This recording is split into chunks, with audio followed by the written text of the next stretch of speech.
pistes présentaient une certaine ressemblance avec celle d'Élie. Il était donc facile de les prendre l'un pour l'autre, d'autant plus qu'une prophétie, la dernière de l'Ancien Testament, disait qu'Élie devait revenir. Ainsi, pour certains, Jésus c'était Jean-Baptiste, pour d'autres c'était Élie, et pour d'autres c'était un prophète de plus. Il ressort de tout ceci qu'on n'avait de lui qu'une idée assez vague, mais il se dégageait de sa personne, de sa conduite et de son enseignement un tel rayonnement que non seulement on le prenait pour un prophète, mais encore pour un grand prophète. Jusqu'ici, une chose nous saute aux yeux. Quelque différentes que puissent être les opinions des gens de son temps, on ne le considérait pas comme un homme ordinaire. Et si on juge Jésus-Christ d'après l'influence qu'il a jetée sur le monde, nul ne peut se comparer à lui. Prenez tous les prophètes de l'Ancien Testament.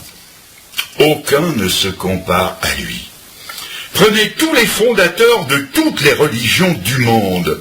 Aucun ne peut se comparer à lui. Prenez Mahomet, le fondateur de l'islam. Mettez sa vie et son œuvre à côté de la vie et de l'œuvre de Jésus-Christ. Que trouvons-nous chez l'un? La faillite devant ses propres lois. Car il a, par exemple, dépassé le quota d'épouses qu'il avait lui-même fixé. Et Mahomet est ainsi bel et bien le premier violateur de ses propres lois. Quant à son œuvre, on la voit se propager à la pointe de l'épée dans des fleuves de sang, tandis que chez Jésus, nous le trouvons partout vivre à la hauteur de son enseignement, et nous le voyons vivre, vaincre et mourir par la seule force de l'amour. Le seul sang qu'il ait jamais répandu, c'était le sien. Aucun ne pouvant soutenir la comparaison, nous ne continuerons pas à les comparer. Après avoir lu ce que sa génération disait de lui, voyons un peu ce qu'en dit la nôtre, car après 20 siècles de christianisme, on devrait savoir qui est Jésus. Eh bien, reprenons sa question. Qui dit-on que je suis? Les uns répondent, c'est un philosophe. Tous les philosophes sont d'accord pour dire que c'est un grand homme. Ceux-là même qui nient sa divinité sont obligés de lui donner la première place dans l'histoire du monde. Un de mes amis, qui avait lu Nietzsche, Kant et Platon, m'a dit qu'aucun système de philosophie n'égalait celui de Jésus-Christ. Sur le plan philosophique, c'est un grand homme. Qui dit-on que je suis? Un philosophe. Qui dit-on que je suis? Un idéaliste. Quelqu'un qui a suivi sans dévier l'idéal qu'il s'était tracé, le novateur d'un idéal plus élevé que celui de ses contemporains, quelqu'un qui a prêché un meilleur idéal par un meilleur exemple. Qui dit-on que je suis? Un philosophe. Qui dit-on que je suis? Un idéaliste. Qui dit-on que je suis? Un martyr. Un martyr victime de son franc-parler.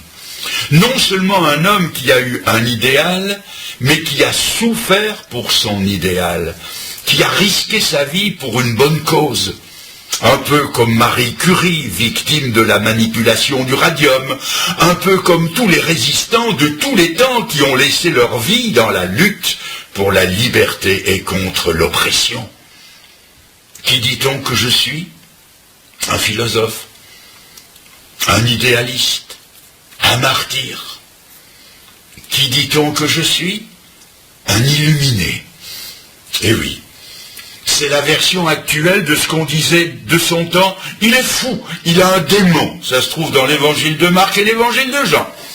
C'est un mystique détraqué qui s'était proclamé Dieu et qui a été suivi par une poignée d'ignorants dont le fanatisme n'était dépassé que par la bêtise. Qui dit-on que je suis ? Un philosophe, un idéaliste, un martyr, un illuminé. Qui dit-on que je suis ? Un personnage historique. Quelqu'un qui a vécu il y a très longtemps. Une vieille histoire, quoi.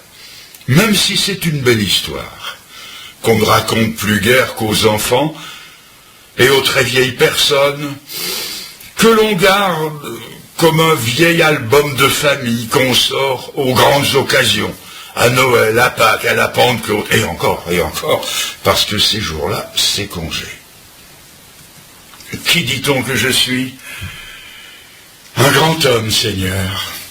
Mais tu n'es plus l'homme des évangiles. Car quand on entend ce qu'on dit de toi, on comprend mieux cette parole de l'Épître aux Hébreux. Considérez celui qui a enduré contre sa personne une telle contradiction. Tous ces avis dont on le revêt, même les plus flatteurs, comme un philosophe, un idéaliste, un martyr, ce n'est en réalité que des dépouillements. Toutes ces opinions n'arrivent qu'à le rabaisser, et parfois même plus que ses détracteurs. Car quand on dit de lui qu'il est fou, qu'il a un démon, au moins là, on ne le croit pas. Si bien que la découverte de qui est vraiment Jésus doit nous tenir à cœur, même si elle doit être laborieuse.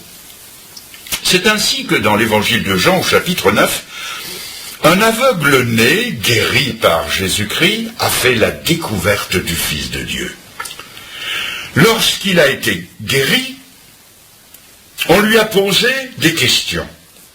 Et la première fois, il répond l'homme qui s'appelle Jésus. L'homme qui s'appelle Jésus. Pour lui, Jésus, c'est un homme.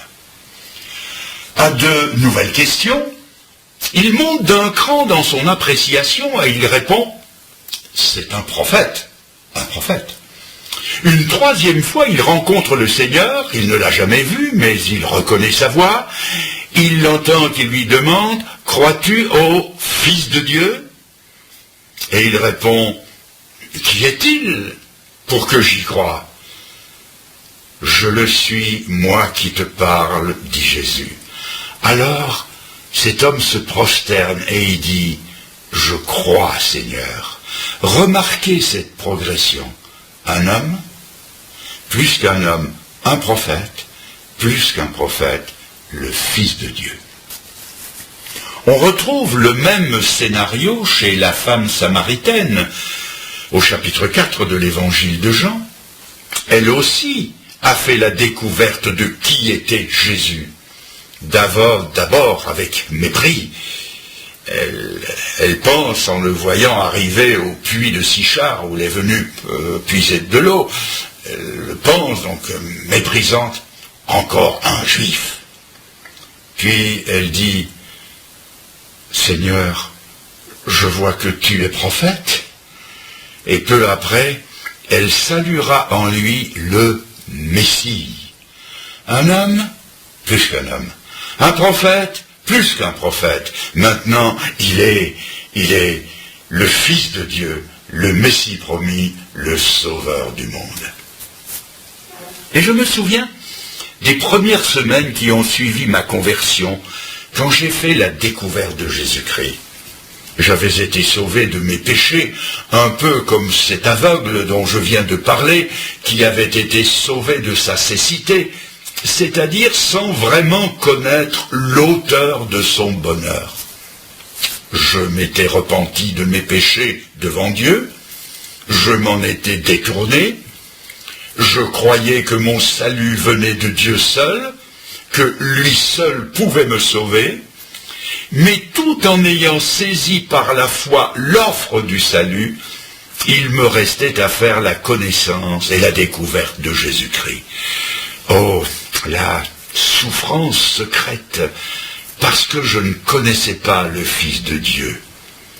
Dieu avait fait de lui le sauveur du monde, et tout en voulant croire Dieu, je ne pouvais pas voir comment Jésus pouvait être mon sauveur à moi. Même s'il était plus grand que Pierre, ou plus grand que Jean, ou plus grand que les anges, il n'était encore à mes yeux qu'une créature, et comment une créature, forcément limitée, pouvait-elle me sauver? Seul le Dieu suprême, le maître de l'univers, détenait le pouvoir de me sauver. Pourquoi fallait-il encore croire en Jésus plutôt qu'en quelqu'un d'autre? Cela vous montre à quel point j'étais ignorant du Dieu en qui je croyais pourtant. Aussi, l'assurance de mon salut vacillait-elle avec la petite idée que j'avais de Jésus-Christ. Et cela a duré jusqu'au jour où j'ai lu dans la parole de Dieu, en 2 Corinthiens 5, verset 19, ce texte déterminant, car Dieu était en Christ, réconciliant le monde avec lui-même. Et ce fut l'illumination. D'un seul coup, je venais de découvrir le Christ qui correspondait au soupir de mon âme. Christ était Dieu. Sans le savoir, tout en moi réclamait la divinité de Jésus-Christ. Dieu, en Christ, m'avait réconcilié avec lui-même. Jésus était plus qu'un grand homme, plus qu'un ange puissant. Il était le Dieu incarné, le Dieu devenu homme et mourant pour porter et payer à la croix les péchés de l'homme que j'étais. Les doutes quant à mon salut éternel se sont enfuis ce jour-là, car si en Jésus-Christ c'était Dieu lui-même qui faisait l'œuvre de mon salut, alors sauvé j'étais. Voyons maintenant ce qu'ils ont répondu, ce que les disciples ont répondu. Jésus donc se tourne vers ses disciples et à brûle-pourpoint leur pose la question. Après qu'ils ont donné la réponse, donc, on dit de toi ceci ou cela, il dit, et vous, qui dites-vous que je suis? Je crois qu'ils ont dû sursauter. Ils ne s'attendaient pas à la question. Car s'il est facile de rapporter la rumeur publique, il est moins facile de faire une confession personnelle.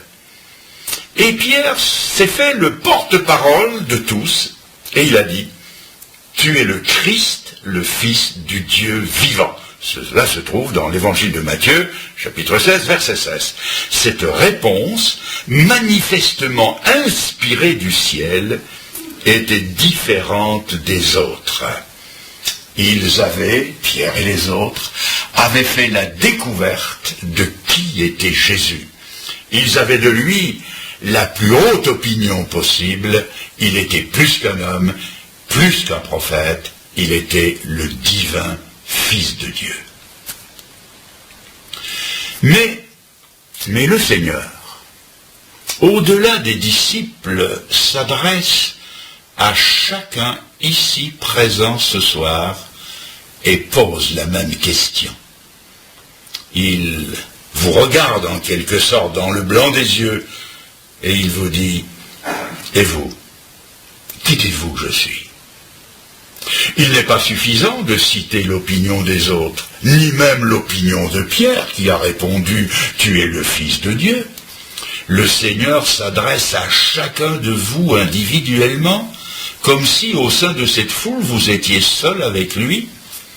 Car tôt ou tard, ne l'oubliez pas, notre attitude envers lui devra devenir une attitude personnelle, et si ce n'est pas dans cette vie, ce sera dans l'autre. Alors, qui dites-vous qu'il est? Mais allez-vous peut-être répondre, mais en quoi cela peut-il m'affecter? Quelles répercussions cela peut-il avoir dans ma vie si je crois que Jésus-Christ est ou un homme ou un prophète ou le Fils de Dieu? Et vous avez raison.